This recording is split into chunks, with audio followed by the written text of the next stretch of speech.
Good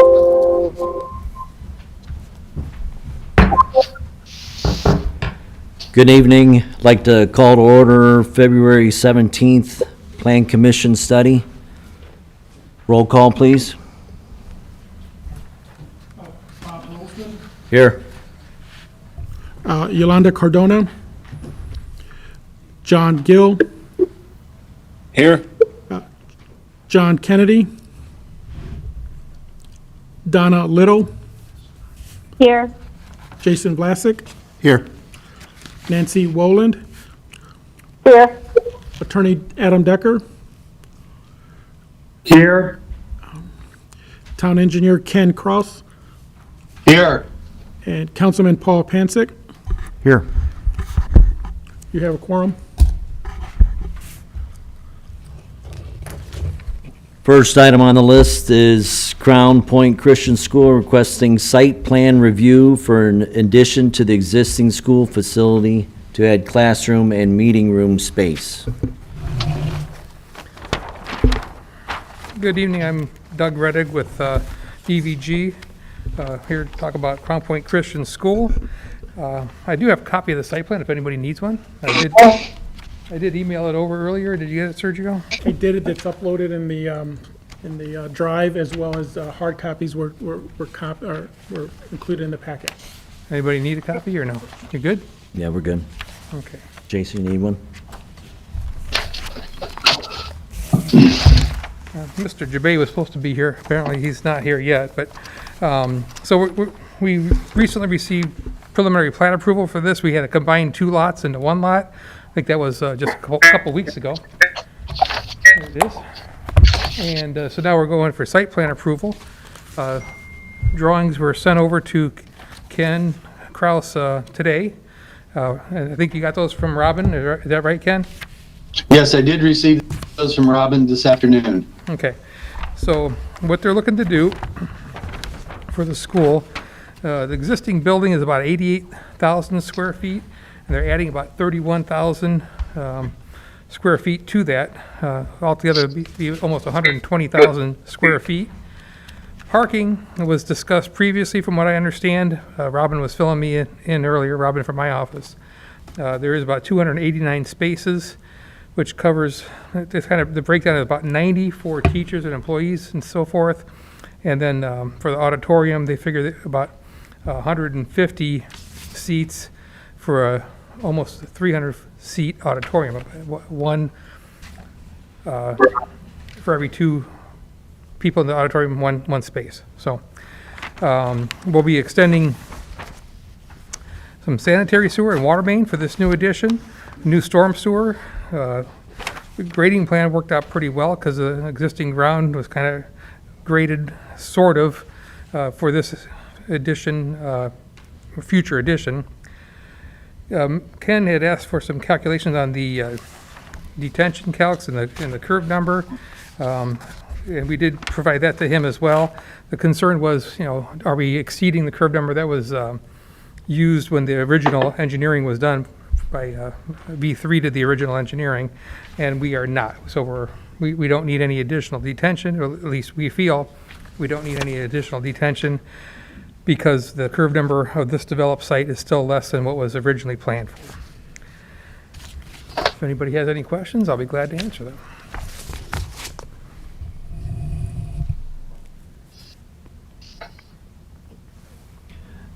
Anybody online have questions?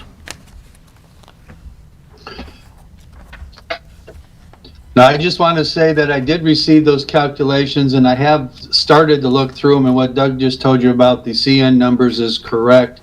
So I would expect the requirements for detention for this site to be less than what was planned for. So I think they're going to be okay, but I'd still like to take the opportunity to review them more closely. To take the opportunity to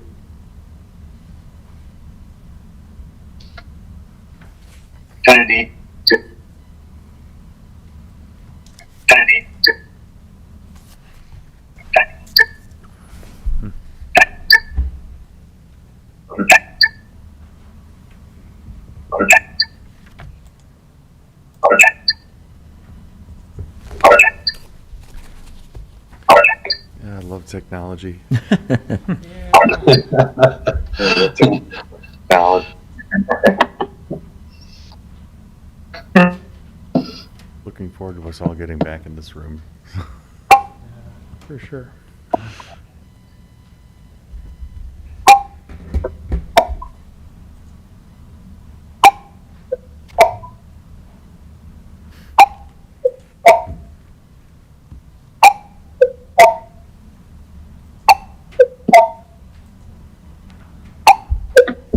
Sound like someone playing Pong. Yeah. Atari Pong, Yeah. 1976 vintage. I think Jason got it. Okay, sorry about that. Let's try this again. So Ken, you were the last one to speak. I think you said you received the documents from Doug and about the detention pond, weren't going to need any additional expansion of the detention pond. That's all we heard on this end. Was anybody else trying to speak?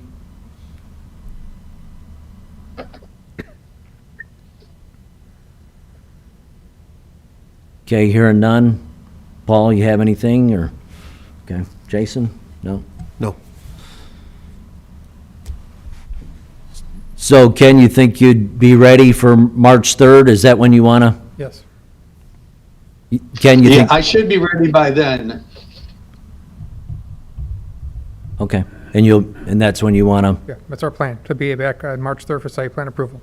Okay, sounds good. Thank you very much.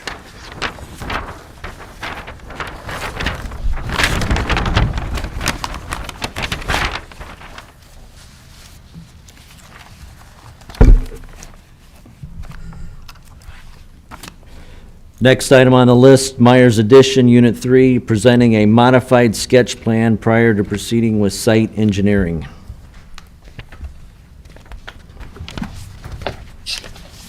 Once again, Doug Reddick with DVG, representing Myers Development for this project, which is an extension of what we call Myers Addition Unit 3.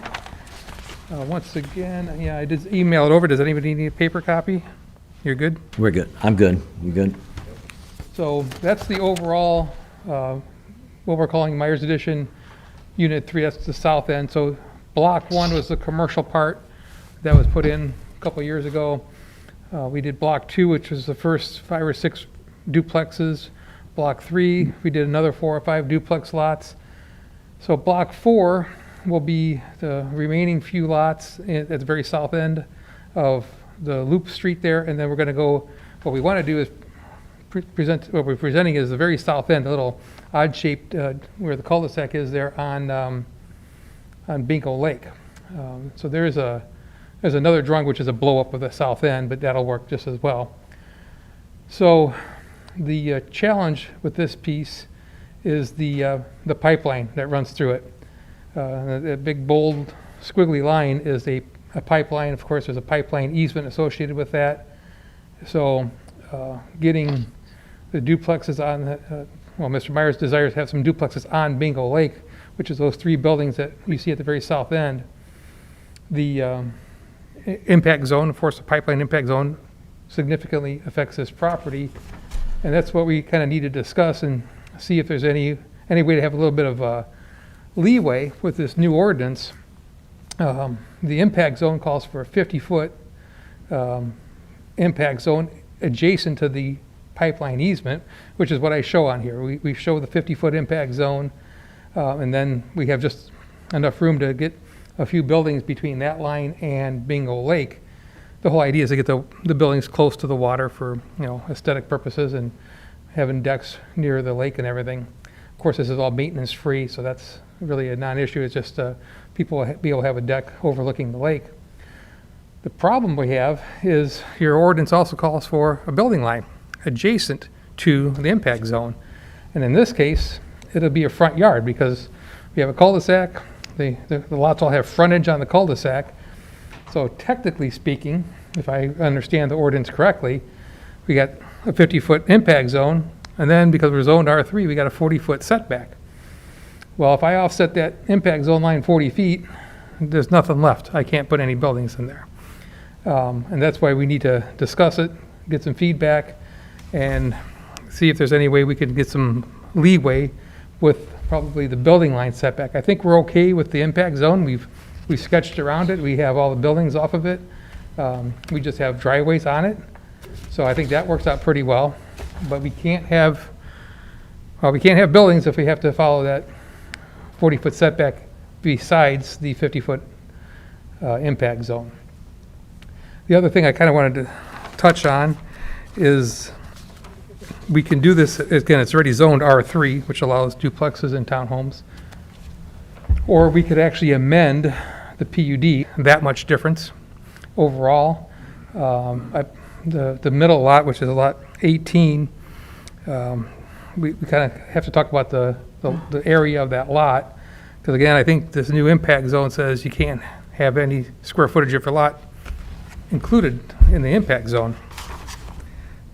And that's a little tricky here too. But by your ordinance, the R3 ordinance, again, depends on how you interpret it. I think, Bob, you remember, it's worded kind of funny in your ordinance, how big of a lot has to be for R3. But there is a clause in there that says every lot for a duplex has to be 10,000 square feet and a minimum of 90 feet wide. And that's what we show for lot 18. It's a 90-foot lot. The lot itself is over 13,000 square feet. So we technically meet that requirement. But if you exclude the impact zone, and there's also a clause in there about detention, not having detention on your lots. Well, this is being a lake, it's not really a retention pond, but we also have some wetlands along the lake. But if you kind of take out the wetlands, you take out the impact zone, this lot only has like 7,791 square feet. So we're below the 10,000 if you look at it from that perspective. But if you add in the part closer to the lake, we're over 10,000. And if you count the impact zone, we're over 13,000, almost at 14,000.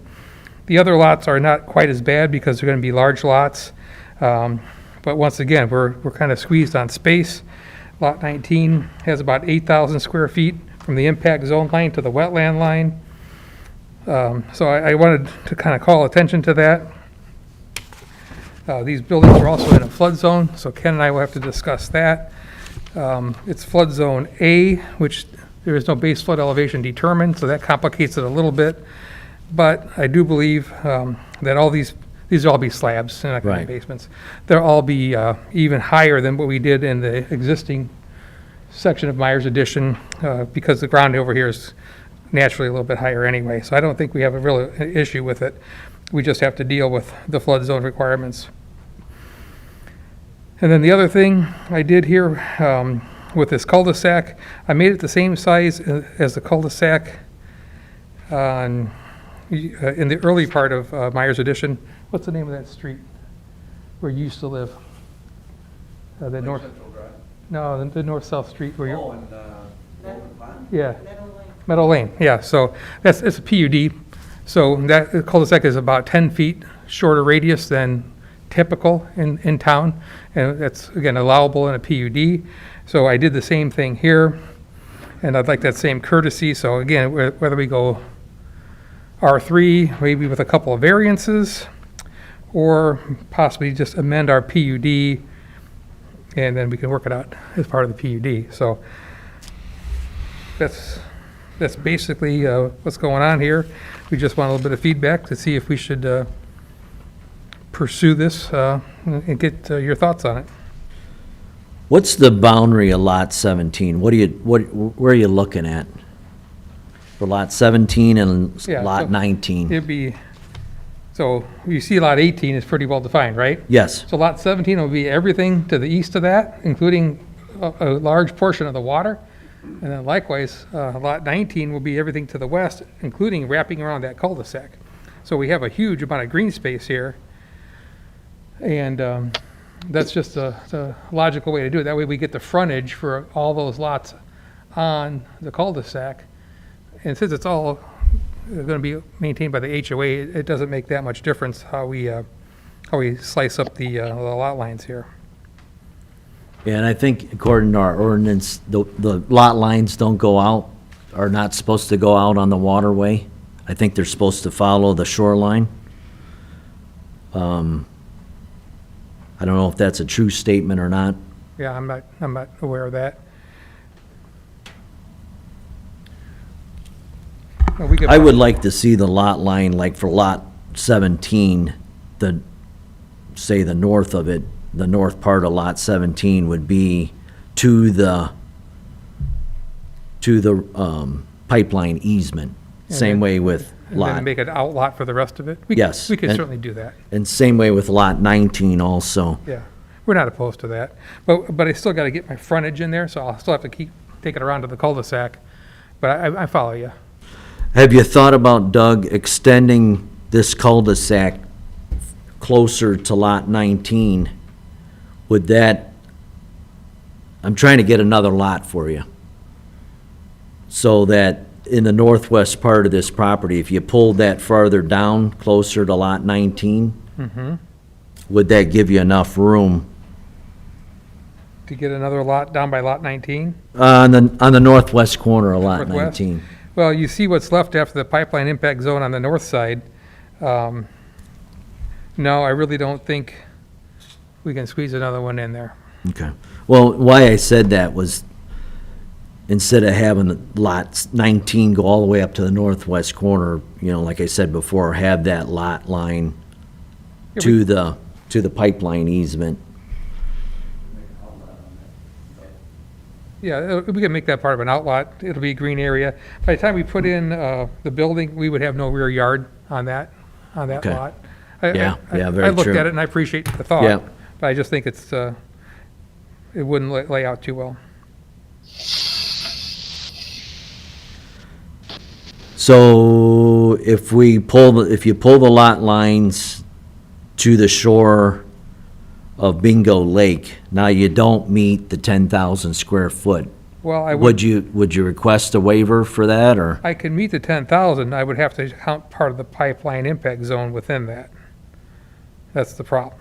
So that lot is over 13,000 square feet. If you include the pipeline, Right, and if I take out the shoreline, that's about 2,900, I'd still have about 10,000 square feet to the water line, but now I have to count the square footage of the impact zone, and I know that's not the intention of that, so we're gonna need some variances to do even something close to this, and that's really what, we're trying to figure out what's the best way to proceed. and maybe that's the trade, included on the impact, for the lot, but then pull the lot lines on the shore, have it along the shore. We could definitely do that. I think you all understand the challenges here with the 50-foot impact zone and then a building line, so are you maybe willing to entertain a variance on that building line? Because the way I drew it here, I drew a 40-foot building line around the cul-de-sac, like we always do.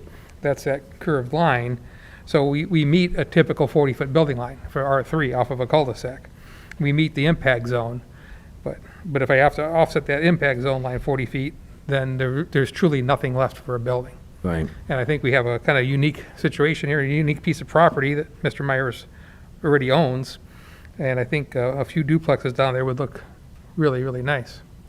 Yeah, me personally, I don't want to see, lot 17 or lot 19, part of the lot would be the pipeline easement. I just think that for future, if someone's not aware there's a pipeline, they want to, put something there and put a hole in it, Oh, okay. So keep the easement itself off the lots if possible. off the lots, yeah. And then maybe a little bit of latitude on our frontage. I think that would be another variance we would need, Bob. Frontage on a public road, that's where we're getting our frontage. Yeah. But again, I think a variance or a waiver for that is logical in this case, for both of those, Yeah. 17 and 19.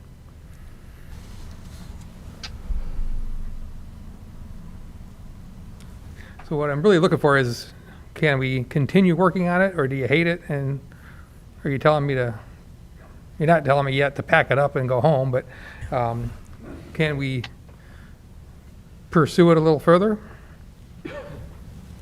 Anybody online have any comments?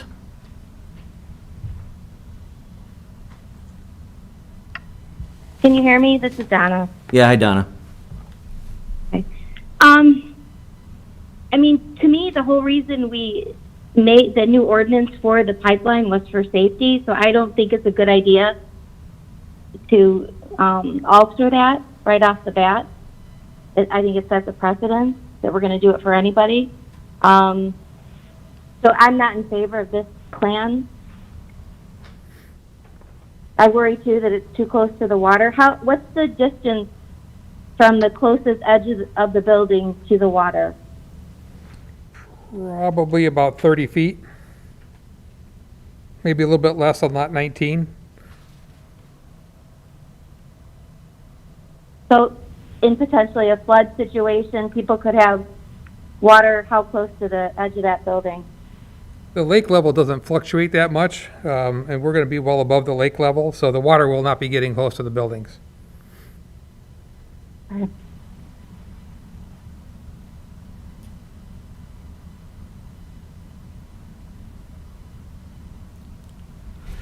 I guess my comment, Donna, and anybody else, moving the lot lines to the pipeline easement, I think that meets the, kind of what the goal of the 50-foot pipeline impact zone, but maybe I'm wrong. Paul, do you have any comments on that? So Am I correct in saying that or not? I'll give a few comments. I'll back up to something you mentioned a while ago. So the lot lines need to be brought up to the shore, and there's a reason we do that. So the lake will have to be an outlot.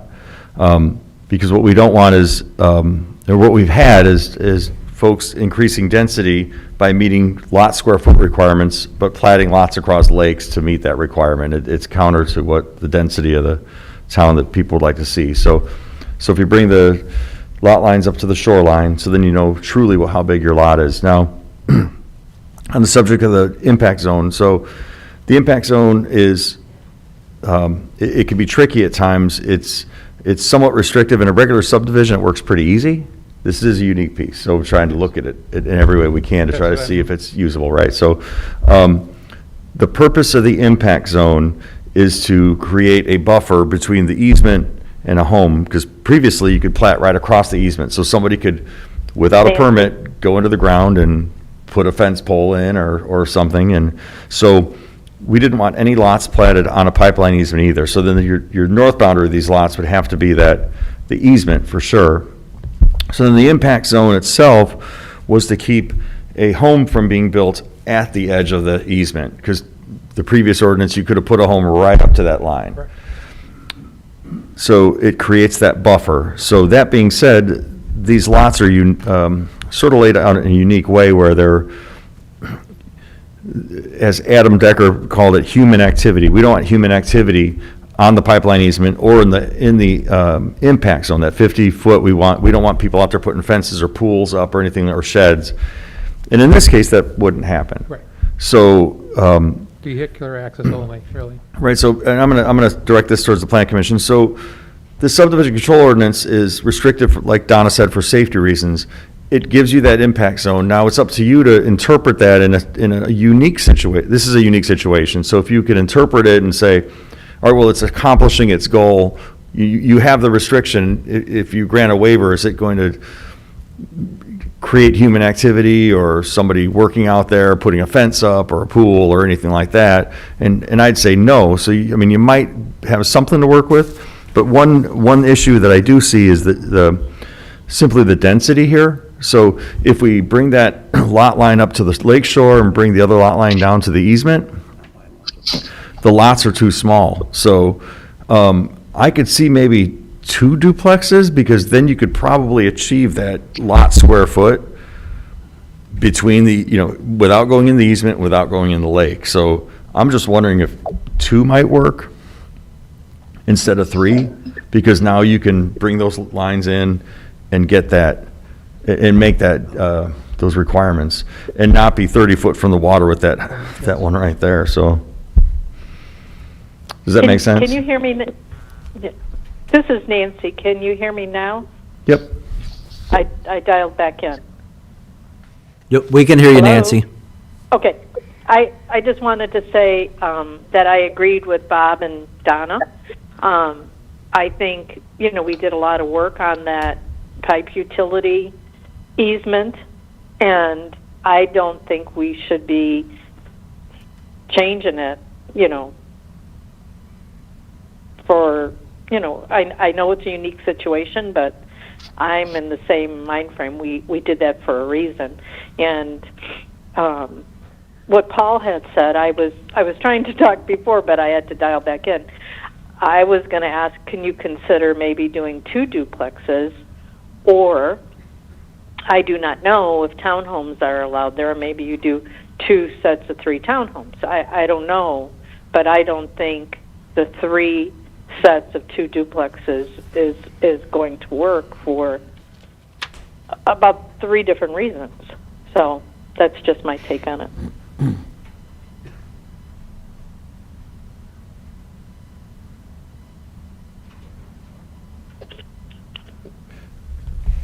So, and I don't want to influence the plan commission in any way, shape, or form, so everything I said about the intent of the impact zone, the main purpose of the impact zone is to keep the buildings out of it and keep the human activity out of it, which is usually like the backyard, okay? So this is different, view it however you like, but that was the main purpose of that impact zone, was to keep the backyard away from the easement where people would go and put decks and fences up.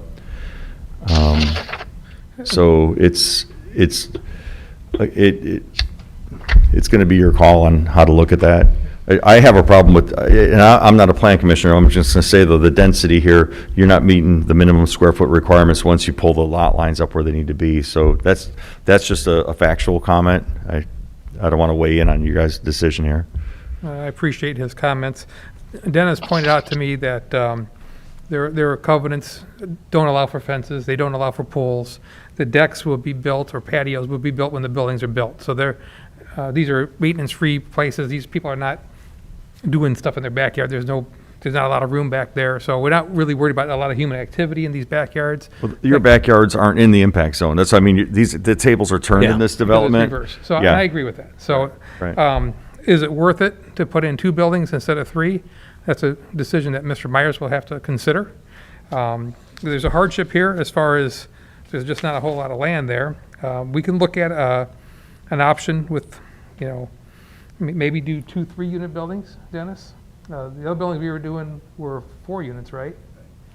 The problem with that is the middle units, everybody wants to be on the end. The middle units are tougher to sell. And he's made that clear to me a couple times, that that building may not be quite as desirable. And then I think we're going to have a challenge with the square footage even then, if we do that. So it's something I'll have to kind of sketch up, look at the square footage, and then we're not looking to push this through real fast. We just want feedback. I don't have a problem coming back next month at the study session.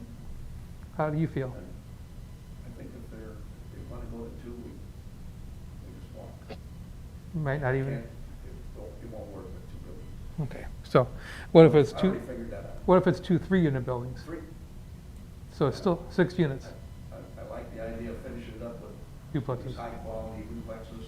Yeah, consistent with what he's done in the rest of the project, so.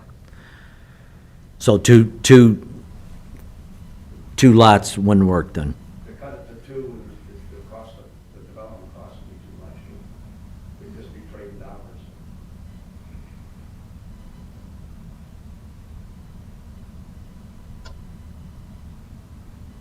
That 50-foot impact zone, originally when we bought this property, we had 4 buildings, just like the other ones that we have in there, designed for this. And when they come in with that 50, We can't hear what's being said, I'm sorry. Yeah, you have to come- Microphone, Dennis. I'm sorry. When we first started this project, we were going to, of course, complete it with all duplexes, like the ones that we've got in there now. And then when they came up here a year ago, what if that's 50 foot, of course, that, we weren't aware of that being put in, so it took away 50 feet of the property back there so we reduced it. These are two-story buildings, so they're narrower, so they'll fit in there with the bedrooms on the second floor. We're doing everything we can to try to squeeze the buildings Right. back there to take advantage of that lake. People like looking out at that. Buildings we design are with big windows and big glass, big decks overlooking that water. But the cost of doing all that development in there, and of course, this was not the greatest soil, so we had to do spent lots of money on hauling out bad soil and bringing in good stuff. So this is the same as the rest of it. So to do all that and shrink us down now from 4 to 2, the cost of putting all the sewer and water and all that stuff in there in the streets, it just wouldn't be enough profit in it.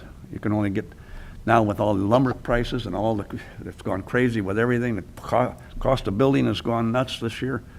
It's going to be a tough year for these builders to have to raise their prices big time to cover all these increases. I don't know if you fellas are aware of that or not.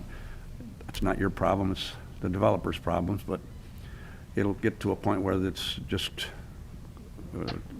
be too expensive to put them in. And we try real hard to build high-quality units, so our prices are way above most of our competition anyway. So, and then you add on the fact that we can only get, instead of 4 buildings, now we'd go down to 2. It just wouldn't work for us financially. But we do have in our ordinances and everything here in the complex itself, there's no fences allowed anywhere on the property. We have green belts everywhere, as you can see here. And of course, maybe these lots may not hit the sizes that you require in a normal subdivision, but if you look at all these dotted lines, when you complete this complex, all you're gonna see is grass and trees.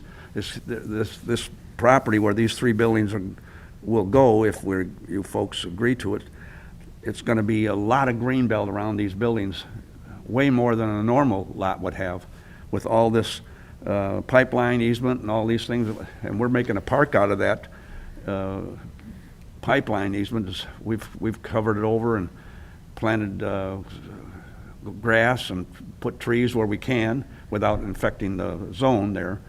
But so that's going to be, if that were completed as we draw it, when you drive down that cul-de-sac, you're going to see a lot of green belt around those buildings. And the lot lines really mean nothing at that point, and I agree with you on that, because you don't see them, obviously. But yet, there's a square footage requirement, and we get that too, so.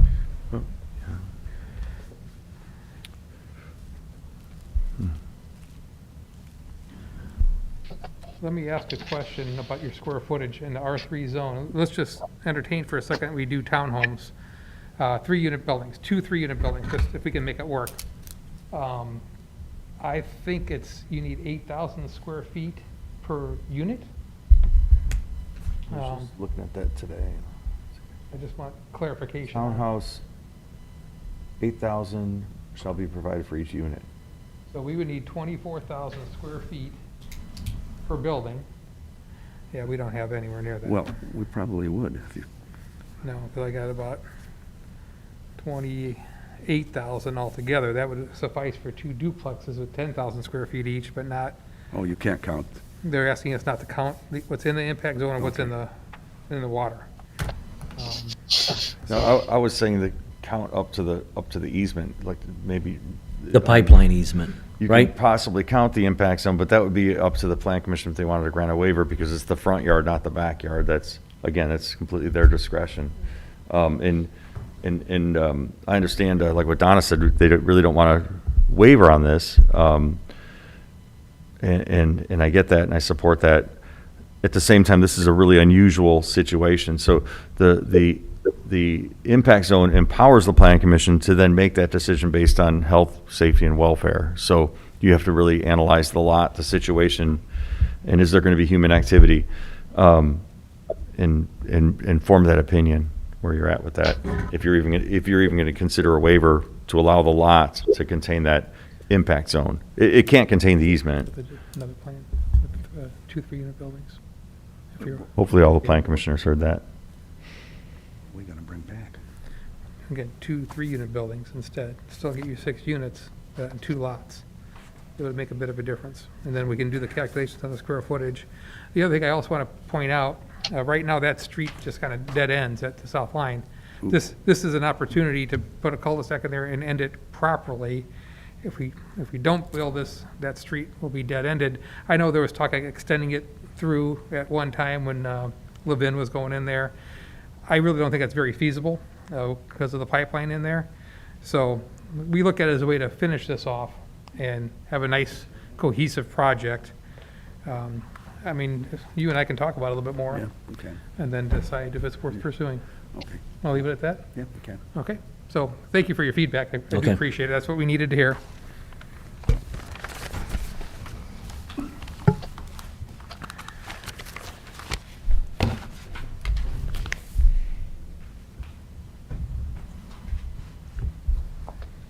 Next item on the list, item C, replat of Lot 1 and Lot 2 of the preserve at Shilton Hills into one lot of record for new residential construction at 9320 Columbia Court.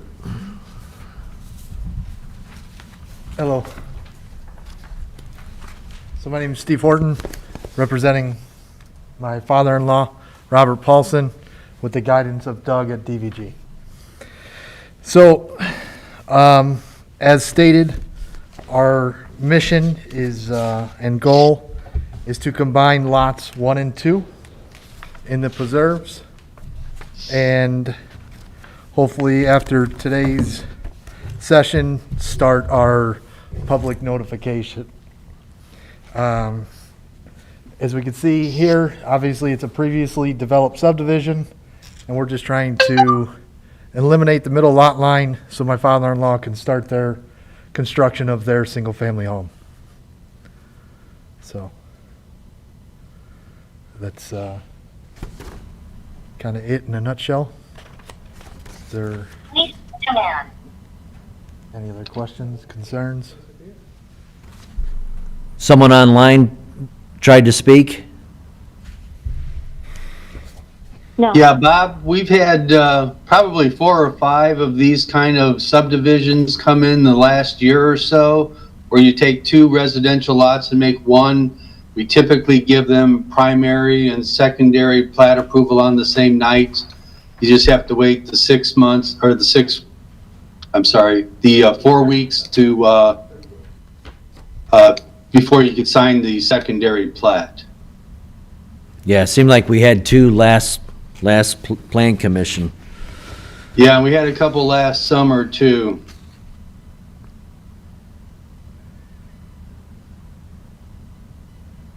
Anybody have any questions?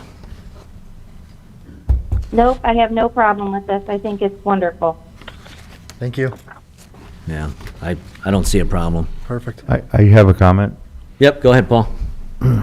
Because it's a goal of ours, there should be a sidewalk placed along 93rd on the north of that property, an 8-foot path.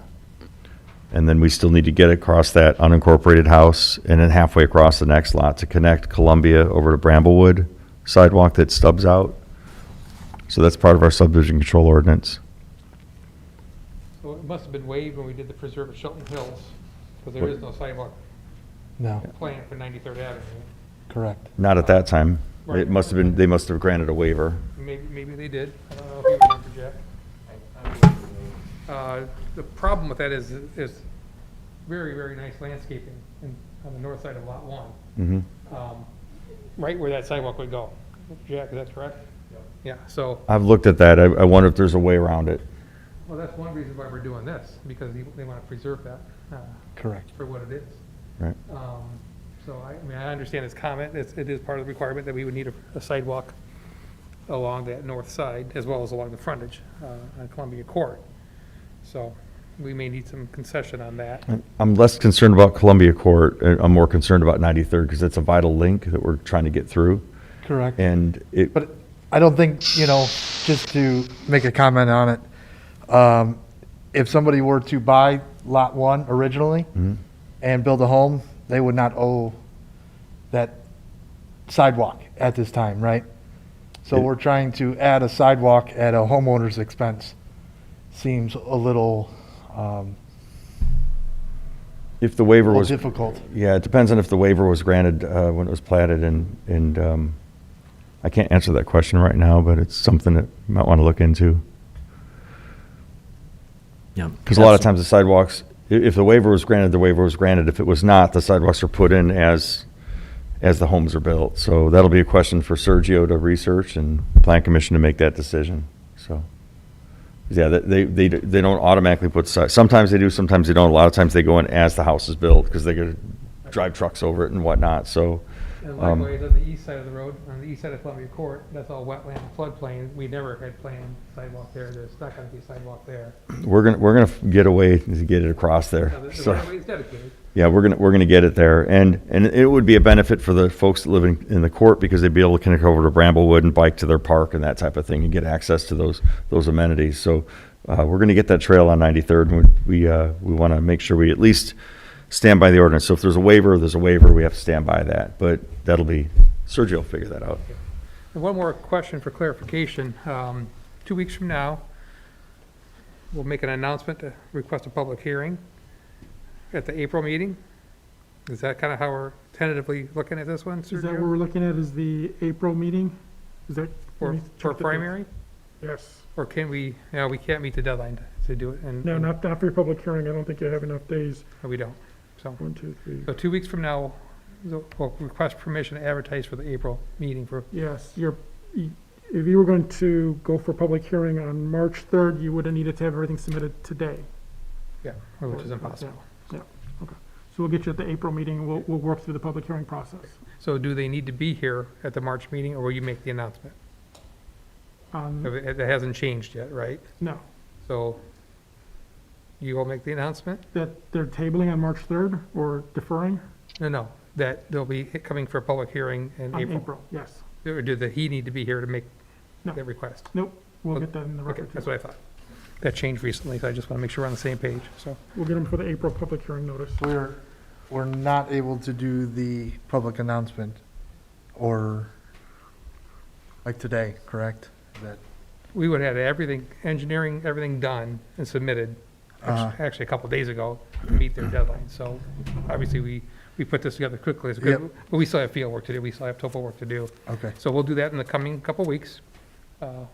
2 weeks from now, they'll make an announcement that you're gonna have a public hearing on April, 3rd, or, early April. April 7th. And then we'll ask for primary and secondary at the same meeting in Okay. April. Yep. 30 days later, they'll be able to sign off on the Mylars. okay, So that hits your early May Yep. deadline. okay, That's the best we can do. So, perfect.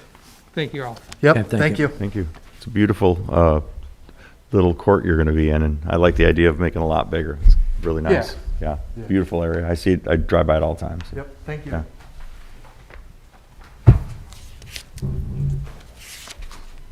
Keep in mind, my father-in-law's gonna be my neighbor too, so you gotta give me a little break, Yeah. get a little more cushion. Yeah, it's nice. Okay, next item, future phase of Greystone Unit 1, proposed Block 6 primary plat review, PUD revision for 13 more single-family residential lots. Good evening, Jack Slager with Schilling Development, representing CWS Holdings. And the next two items on the agenda both involve Greystone. The first one, yeah, Sergio has it up on the map there. Greystone Unit 1 was actually approved probably 5 years ago, right around 2016. And we've slowly been developing and building that out from the north end down to the south end. The south end is all the single-family residential. And during that time, over the last 5 years, we've acquired some additional land.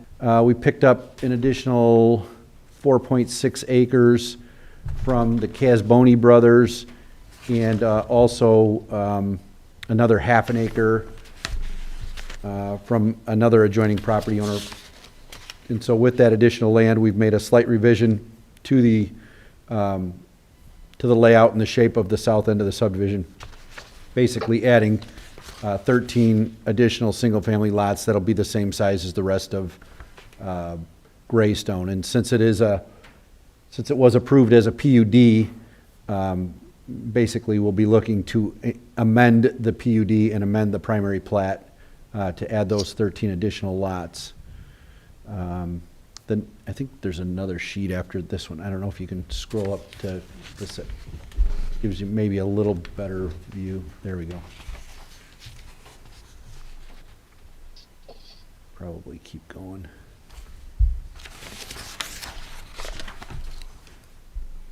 So yeah, that gives you kind of an idea. I'm going to try to get my little laser pointer working here for those of you that are in the room. Yeah, it's not going to work though. But this little knuckle on the southeast corner is basically where the additional lots are, the additional land that we picked up. Originally, there was just enough 300 feet, and so it's pretty nice and clean. I do want to mention that you'll see two lots kind of off by themselves in that southwest corner, and I can't read the numbers from where I'm at. 133, 134. 133 and 134. That small piece is part of a current annexation proposal that is going through the process with the town council. So the remainder of the land obviously was in the town of St. John. Our south boundary there is the town boundary between St. John and unincorporated.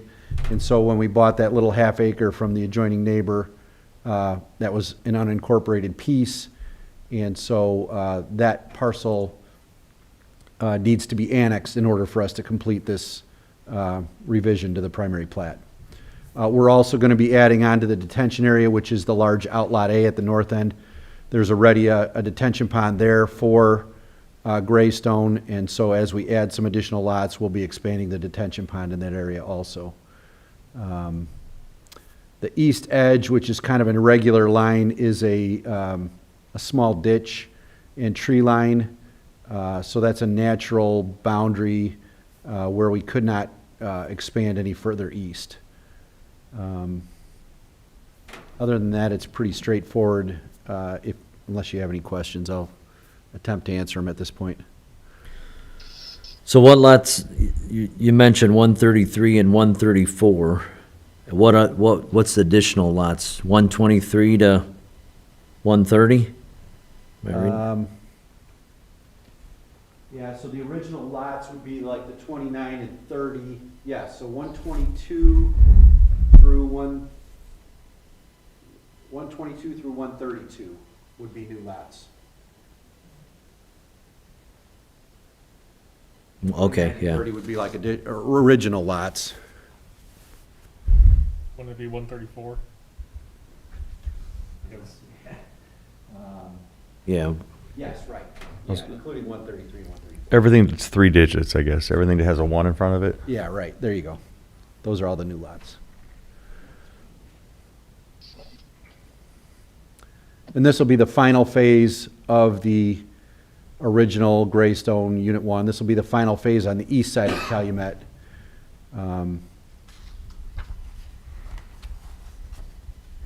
Unless we pick up some more land, I guess.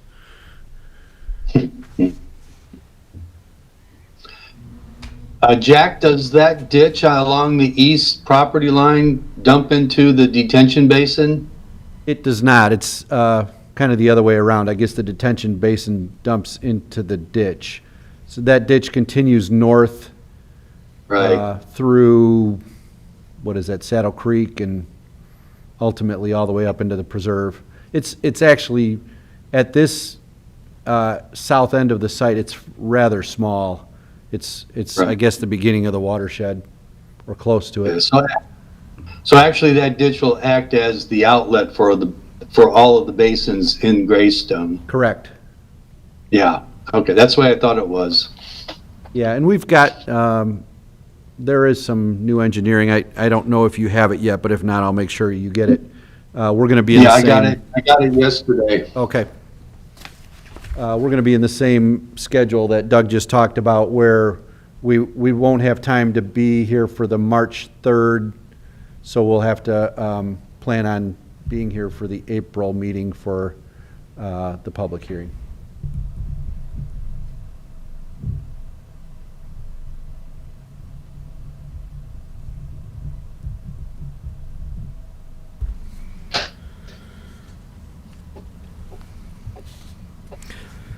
Any questions? People online, Jason?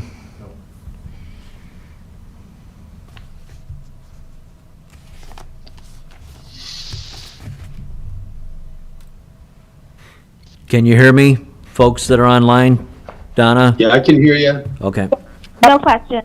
No questions. I'm good. Paul, you good? Okay, thank you. All right, moving on. Greystone Unit 3, Primary Plat, PUD Review. So once again, Jack Slager with Schilling Development, representing CWS Holdings, the developers of Greystone. And this one is, you've seen it many times, it really hasn't changed. This just went through the process of the PUD zone change from agriculture. This is the same plan that we started with as we went through the PUD process. So now that the zoning has been complete and approved by the town council, we will begin the process, and the engineering, if it hasn't gone to Ken, it will be in Ken's hands in the next day or two. And we'll then have to get the primary plat.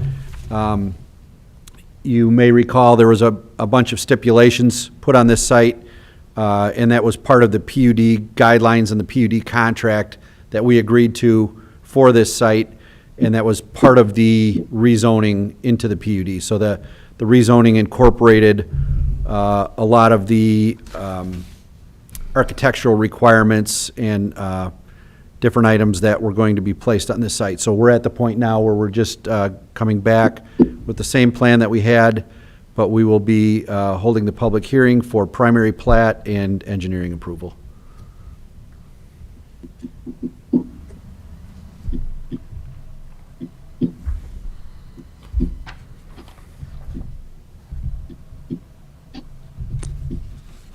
Again, on that same schedule, we'll be advertising for the April meeting.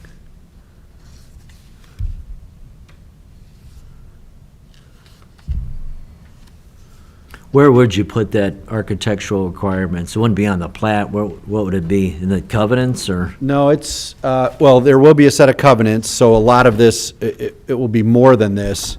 But I believe, and maybe Paul can help me out, I believe this is, the PUD guidelines actually became part of the ordinance.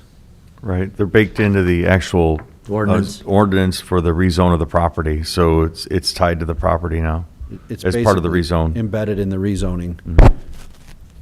There will be more extensive HOA documents and covenants that we put on the land, but this was the basis for that, for the approval.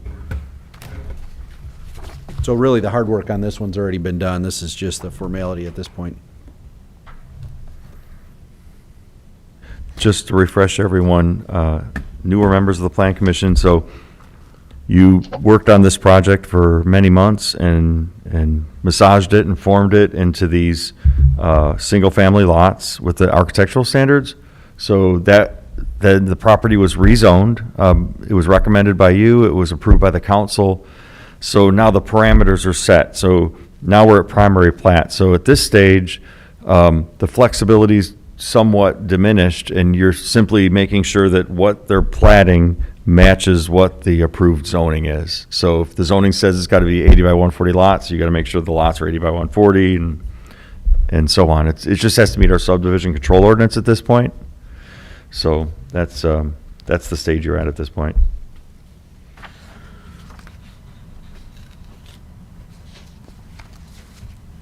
Any questions from the board? None here. None here. Okay. The zone classification looks like it's wrong. The C2 text should be a little bit more north for these two parcels. Oh, and that little picture there? Yeah. Okay. See where it says C2? Yeah, you're right, It okay. should be these two parcels here. That's a typo. We'll get that corrected. Good catch.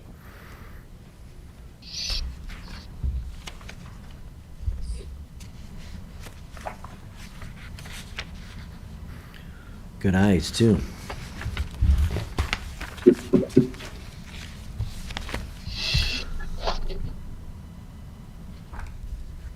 Okay. All right, thank you. We'll be back. Again, as Doug inquired, I don't believe we need to be here at the March 3rd meeting to request permission to advertise for the March 4th. We're just moving forward like we're going to be here in April. I'm anxious to hear, there's some discussion on the agenda tonight as to maybe changing the rules going forward as far as the notification and timing and all that. So we'll see how that changes. But at this point, we'll figure on being advertised for the April meeting. Thank you. Yep, thanks. And you're correct. Our chairman will announce that you'll be coming. So it'll be it'll be an agenda item on their March meeting. And they'll say, yeah, that, this is just a public announcement that you'll be here. So you don't have to come just to say that. They can say it. Very good. Yep, Thank you. not a problem. Next item on the list, item F, amendment to Plan Commission rules and regulation regarding public hearing notice, discussion to advance a resolution to the March 3rd Plan Commission meeting. Yes, Mr. Burleson, this is Adam Decker. So currently, the rules and regulations of the St. John Plan Commission, which were last revised and adopted back in August of 2017, requires that an applicant for plat approval, as well as applicant for rezoning amendment or similar type hearings before the Plan Commission must be given and must be published in 2 newspapers not less than 15 days before the date of the hearing itself. And those requirements are in excess of what the requirements are set forth in the Indiana Code. The Indiana Code, specifically in 3674, and I'm looking at it now, 706, basically requires that any notice of a public hearing before the Plan Commission be published one time, at least 10 days before the date of that hearing. So when I first started working with Rick Eberly last year, he indicated to me that he was interested in making our rules and regulations consistent with the requirements set forth in Indiana Code. Now, there's nothing to prohibit the Plan Commission from making that requirement, for 15 days. It could even conceivably make it longer if it wanted. But I think Rick had indicated to me that in the past he had encountered situations where the Plan Commission in the past, when presented with evidence that perhaps the notice of the meeting had been given more than 10 days but fewer than 15 days, would be allowed to proceed. And there was always perhaps some confusion about what the requirement was or what the Plan Commission had to do in order to allow something to proceed if it didn't meet that 15-day requirement. So last year, we did make that change in the Board of Zoning Appeals. The Board of Zoning Appeals did, in fact, last year adopt a motion and a resolution to change those requirements to make it 10 days and only require publication in a single newspaper as opposed to 2 different newspapers, as is currently required by the Plan Commission rules and regulations. So that is what the purpose of, the purpose of that revision to the rules and regulations is intended to address. Okay, yeah, I mean, it makes sense to me, keep it the same as the state 10 days, one publication. Sergio, do you have any heartburn changing it, or think it makes sense, It or? makes perfect sense. It's been kind of the common practice for many communities in Northwest Indiana as well. Okay, And in fact, I think applicants are surprised when they find out that it's a 15-day notice rather than a 10-day notice. So it streamlines the process and facilitates the public hearing. okay. Will the sign requirement remain? Yes. And we're working on facilitating that as well. Say that again? We're working on sign parameters for that as well.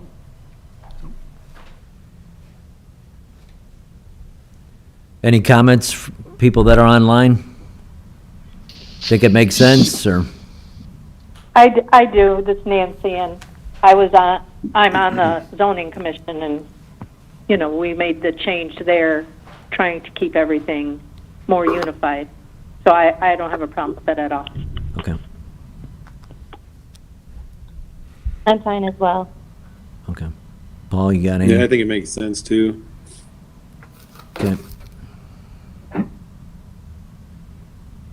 Okay, so I guess what I'm hearing from the members of the Plan Commission are that perhaps the members would like to consider a resolution at next month's meeting for its consideration. I think so, Mr. Decker. Sounds like it. Okay. I will plan to have that ready, and I'll probably circulate that in advance of the meeting, but I will do that. Okay.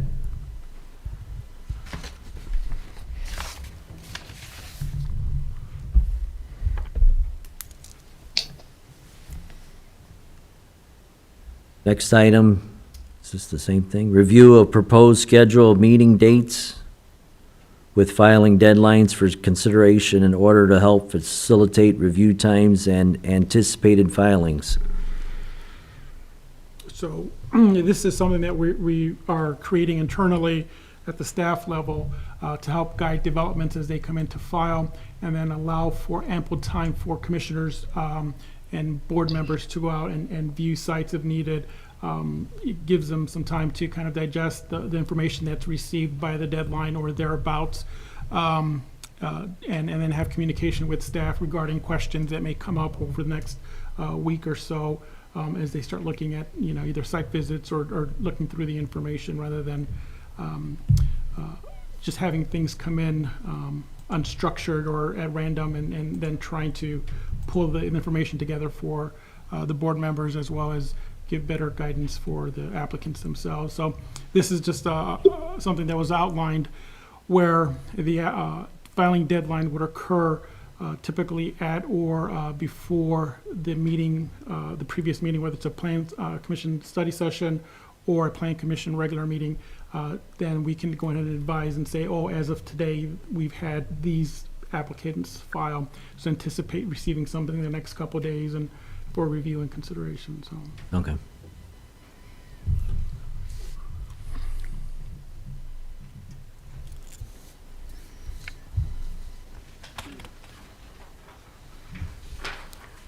So is this gonna have some documentation with this, or what's the next step, I guess? This is essentially just the outline that we would give out to developers or interested applicants to let them know. Okay. I'd like to come in for a meeting regarding this item, you know, when do you need the information by, or you know, when's the next meeting and when do you need to have the information by? So it just outlines the process itself. Now, and what I say is, while the deadline is there, it's not a hard, fast deadline. I think we're willing to accommodate 48, maybe 72 hours after the deadline, anticipating the information. But I think what it does is help avoid 48, 72 hours before the meeting, getting new information, and then trying to discern that and get it out to the, you know, the boards and commissions to make decisions on, so. Is this something we adopt, or? It's just for consideration to help with the support, maybe consensus of support of the filing deadlines, and you know, to help staff kind of identify the protocols on when to anticipate filings and you know, in correlation with meeting dates. Okay.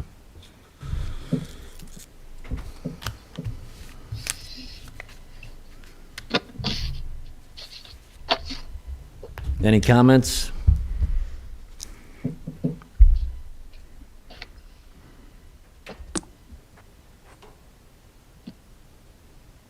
Hearing none?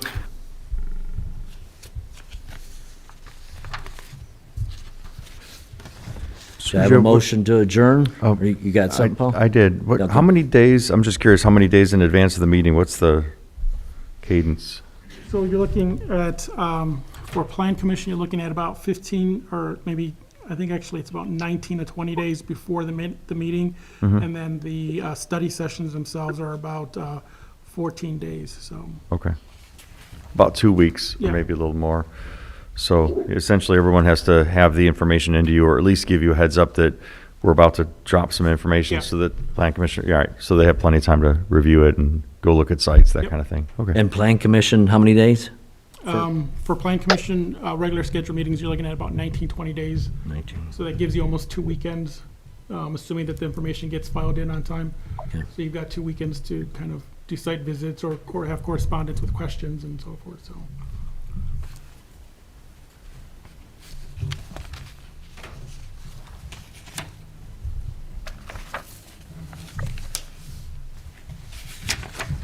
It also gives you more time to review for compliance of zoning ordinance too. It's difficult. We've had a lot of times where folks walk in last minute, they want everything right now.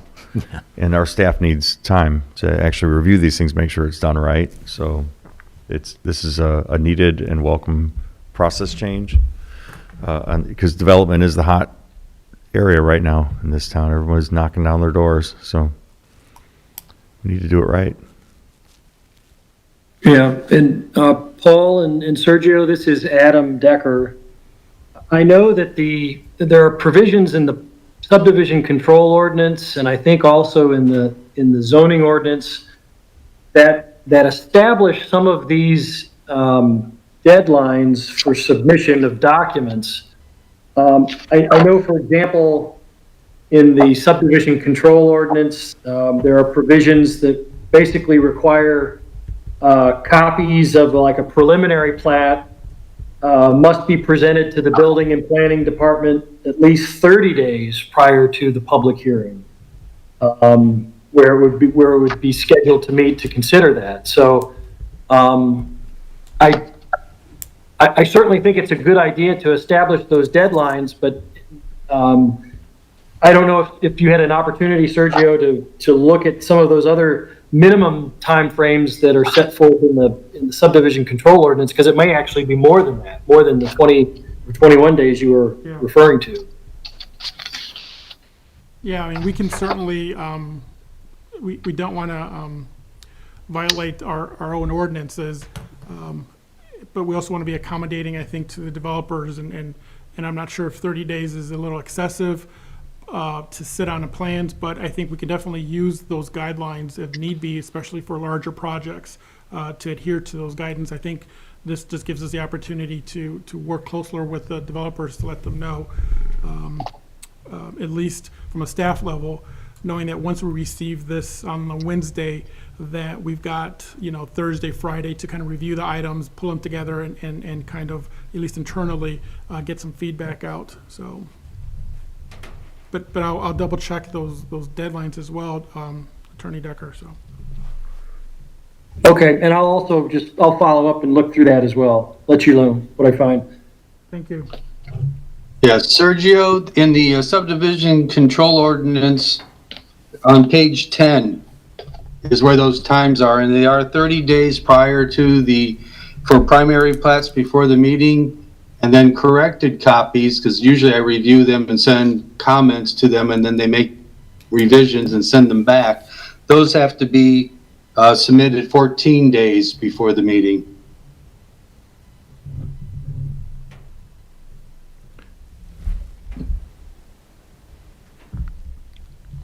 I believe that's a change from the subdivision control ordinance prior to this one, where it was 21 days before the meeting, and there was no mention of when revised plans had to be submitted. It was just, once we saw it once at the 21 days, then anytime between then and the meeting, we accepted revised plans. Yeah, you may want to then maybe modify this to, because we did just sort through that Yeah. about 6-8 months ago. But like on the study sessions could be different, a little more open format. So I think it's a good working document, just Yep. tweak it Absolutely. and to match Yeah, that. we'll look at those ordinance sections and adjust accordingly. Yeah, Adam could probably help you sort that out too. I know in the zoning ordinance, you're about to, embark on that in a few months, maybe started on that. And then you could modify that as you see fit, make it your own.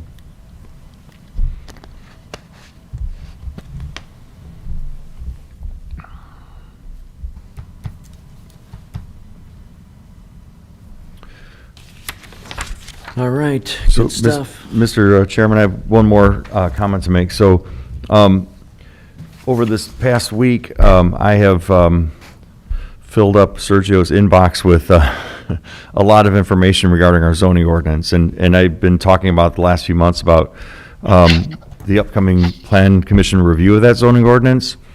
It's a big document. It's an important document. Now, we all know Sergio's kind of a little bit new, but he's getting established. But I would expect probably a couple of months from now, when things are a little bit more sorted out, he's going to start presenting portions of that zoning ordinance to you for review. So I've handed over all the building blocks for it. We know what needs to be fixed. We have a lot of the revisions sort of figured out. Rick actually handed that out to you at one point, but we've actually built on that a little bit more.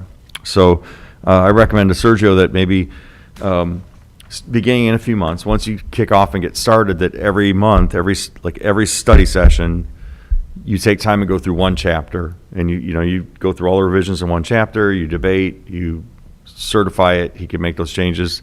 A month later, you do another chapter. So you just figure a little extra time on every study session. So just wanted to reiterate that that's coming, and that Sergio now has all that information in his hands and start compiling it and kind of biting through it one at a time. So.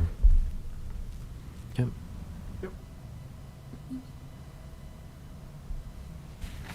That's all I have. Thanks. Okay. Do I have a motion to adjourn?